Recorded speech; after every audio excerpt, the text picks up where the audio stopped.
Americans expect to inherit $700,000 in the next decade is what they expect to inherit. So here we go. The Great Wealth Transfer will see baby boomers pass down $53 trillion by 2045, with adults expecting to inherit an average of $700,000.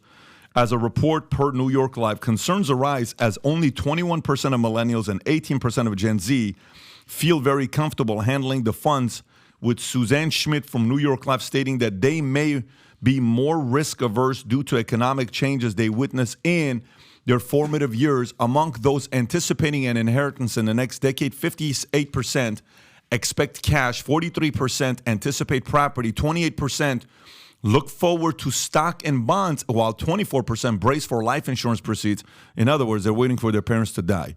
Over half worry about inflation impacting their funds, and 37% plan to use the windfall to pay off the debt, while 35% intend to supplement their retirement savings, and 26% plan to pass it down themselves. I think after 4 stats, you lost people, but we get the point. So what's your thoughts on this story here? No, well, listen, a very wise man once said, look, 150 million bucks ain't what it used to be. Okay?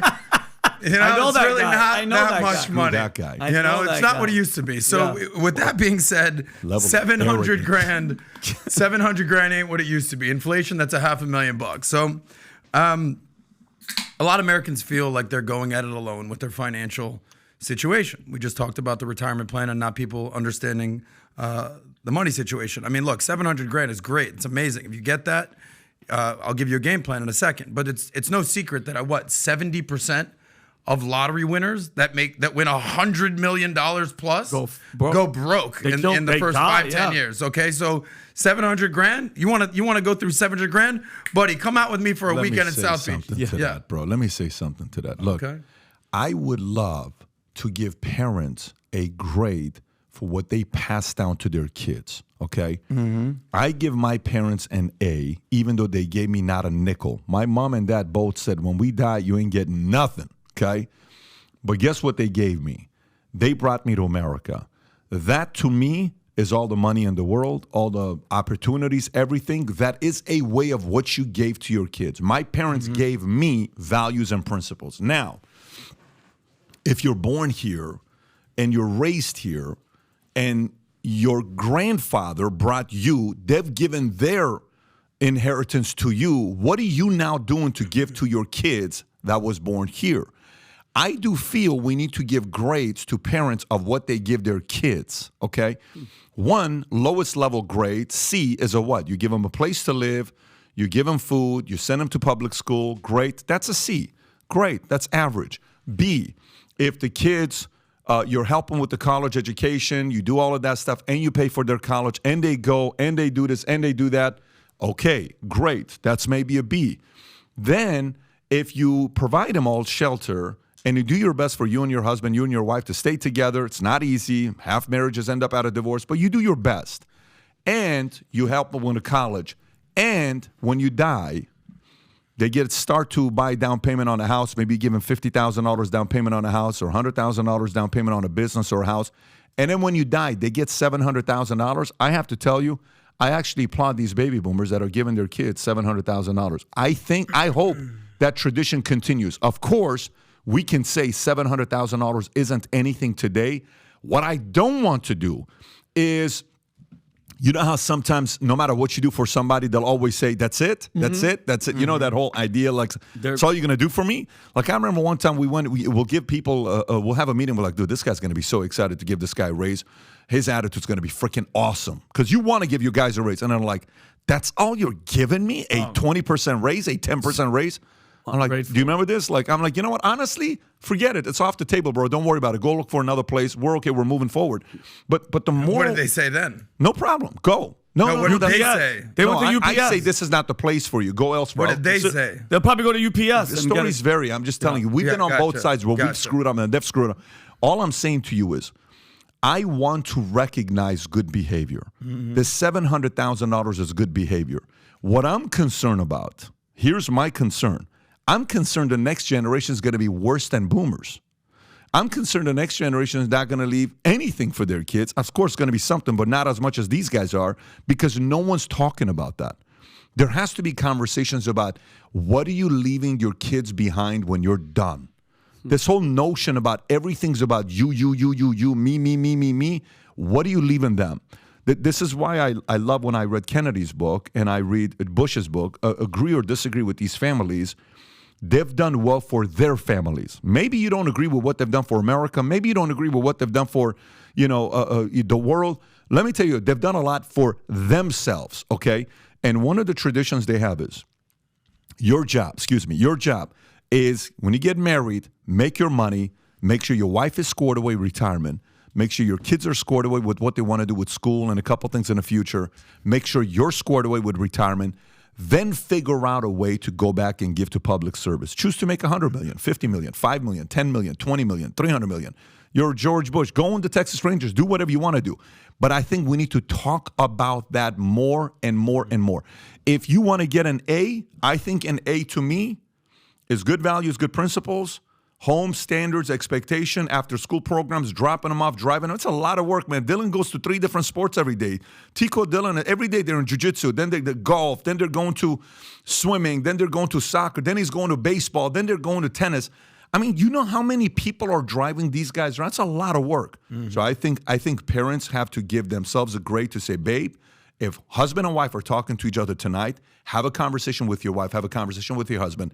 Babe, what kind of a grade do we want to give ourselves as parents when we're no longer here? Is it a C? Is it a B or an A? Let's figure this thing out. I think we need to raise our standards. So I think this is a good sign with the $700,000. Quick response to that. I do agree. $700,000 would be an amazing number. I was being sarcastic when $150,000 wasn't what it used to be. Yes, I agree. What I will say, you're absolutely right. I think the numbers actually break down to, well, it's 15% of Americans expect to receive an inheritance in the next 10 years. That's awesome. 70% of it is from parents, and 25% of it is from their spouse. So the large majority, you're absolutely right, Pat. It is from the parents. And I absolutely, like, one of my favorite things that I love being here with Pat and Valuetainment, it has just reaffirmed everything you said in the first place, that you gave your parents an A. Why? Because they just brought you to America with good values and principles. $0. Your dad worked at a 99-cent store. Zero. But that to you is priceless. And this has kind of nothing to do with the financial component, but it does have to do with the fact that you're living in America component. It sickens me to see the stats out there of Gen Z. More than half are not proud to be American or believe in socialism or are basically disgusted with being an American. I think we have that story, Rob. And to me, it's just so sad, and it's indicative of where we're at and how divisive we are these days. You know, I dated a girl for many years who was from London, from the UK, and I would go over there every summer with her, and I was the American guy. Yeah. Oh, the Americans here. And I was like, you fucking know it, buddy. John Wayne in the house, buddy. Yeah. With your red coat ass. Like, I'm so proud to be American, okay? And this isn't a Republican thing, a Democratic thing. It's just an American thing. And to the young people watching that don't love America, listen, nobody's forcing you to stay here. Yeah. Okay? If you don't like your job, leave. Yeah, but get a different job. Yeah. Okay? If you don't like the city you live in, leave. Yeah. If you don't like the country you live in, get the fuck out. Yeah, but Adam, good luck trying to go to another country. You think that, like, other countries are just like, yeah, come in, try to go to Canada or somewhere. They don't want you. They don't want your ass there. But you're gonna talk shit about us. To that point is like, when these people go to a different country, go to Iran. Yeah, go ahead. Go to the Democratic Republic of Congo. Yeah, good luck. Go to South Africa. Good luck. Go to Haiti, and then come back here and be like, yeah, I was wrong about that, buddy. I'm happy to be here in my house in America. Yeah. Boy, we went on a big old loop Tom, there. Before you do that, I just want to say this, Rob. Hey, can you guys I'm curious. How, if you're comfortable, what amount of money do you believe your parents are leaving you behind when the day comes that they're no longer here? Can you please put that in the comment section? Somebody said run a poll, money is power. I'd be curious to know what some of you guys are going to say. Go ahead, Tom. I've been saying that Adam and Vinny took a big old loop there to the unappreciative people, and I'd take that right back to the parents. Part of the other grade you can give your parents is, what do they teach you about appreciating the place that you're living and the opportunity you have? You say you give your parents an A because they brought you to the United States.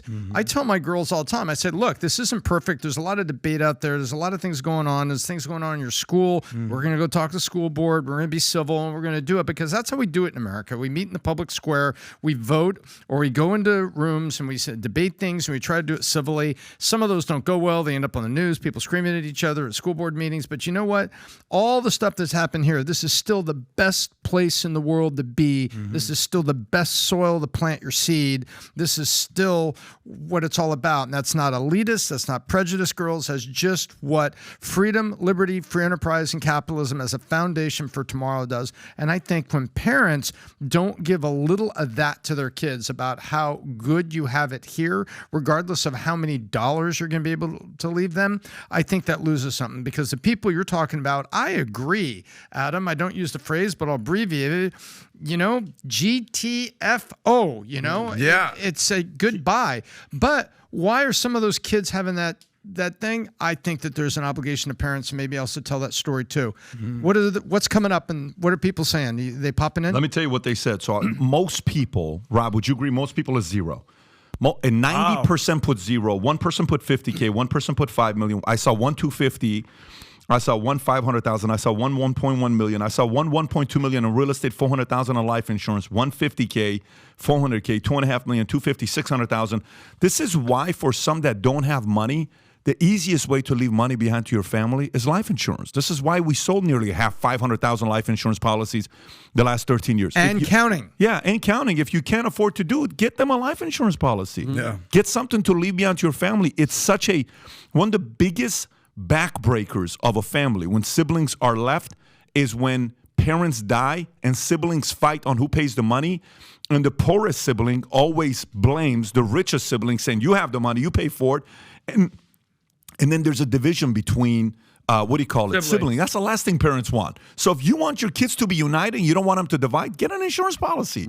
Protect the family. But it's interesting how most people right now, 90% their answer was zero, nothing's being left behind for them. Wow. That's pretty what, wild. That's what is being left behind for them, or that's what they plan on leaving their saying kids? my mom and dad are leaving me nothing. Gotcha. Zero is what they're saying. That checks out because 15% of Americans expect an inheritance. So, you know. It's a scary thought, by the way, because inheritance is a very, very big aspect of what you do. Don't get me wrong. I didn't start with nothing. There's different mindsets to it. But what if you could? What if you could do it? What if we can do it? Now, rather than looking back and saying, well, that's the reason why I'm not winning. No, you're just bitching and whining and you're acting like a victim. I don't have anything, and I still went and figured out a way to win.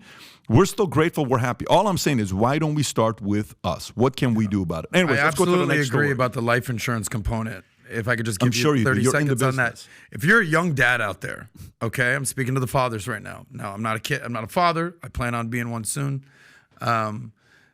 If you don't have life insurance for your young kids, if you're a 35-year-old guy, 40-year-old guy, 45-year-old guy, you got 2 kids, you're working, you think I'm healthy, all good, you know, nothing's going to happen to me. You know what they say? Shit happens. God forbid. A term life insurance policy, by the way, I don't sell life insurance. You know what I do in business. So I'm not selling you anything. If a term life insurance is less than a cup of coffee a day, whatever they say, go get a $100,000 policy. Go get a $500,000 policy. Go get a $1 million policy. God forbid your kids will be taken care of. Hey, if you enjoyed this short clip, you want to watch the whole thing, click over here. But if you want to make 2023 the beginning of the greatest years of your life, I host a conference once a year. It's called the Vault Conference, where 3,000 CEOs, executive, entrepreneurs from around the world come together to strategize for 3.5 days. This year it's going to be at Miami Diplomat Resort. And the speakers this year is going to be Tom Brady. He'll be there. I'll be interviewing him. Mike Tyson, Will Guidara, the guy that ran 11 Madison in New York. If you run a business, if you're a CEO, entrepreneur, and executive, this is not an event you want to miss out on. Get yourself, your spouse, your business partner, your running mates registered, and I look forward to seeing you there. Click on the link here or see the link in the description, and I hope to spend 3.5 days with you in Miami in August and September. Take care, everybody. Bye-bye.